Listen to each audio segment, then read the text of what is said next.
One of the things that we do look for is, for one, does it get along with other dogs?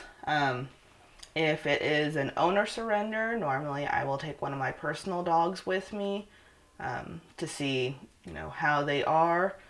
If it does not get along with dogs, that's fine. But that also limits the foster home it can go to. I also look for, how they're going to deal with children.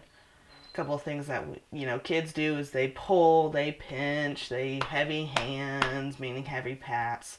They kind of mess with dogs in weird ways that the dogs don't always understand.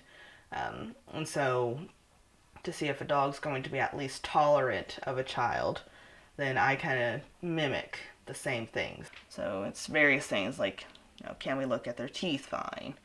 They fine looking at their eyes, their ears, checking to see if they're fine. And then when it comes down to, how kids handle them, kids are a little bit more rough. So, can they take on, heavy hands, patting? There's some dogs who they will turn around, they will snap when you do that. That means that they cannot go to a home with children. So we try to do things like that. And there's poking and pulling and pinching. Little kids, they don't know much better.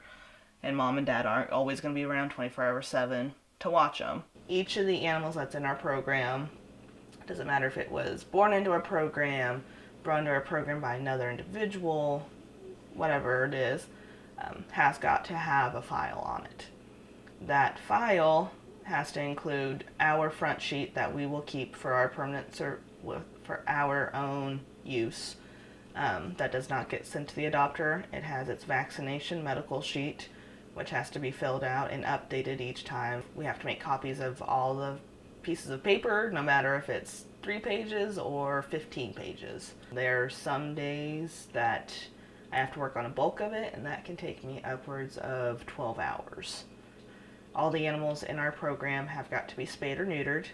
They will be microchipped, as current on their vaccinations as they can be, and for the adult dogs are heartworm tested, all before they can go up for adoption.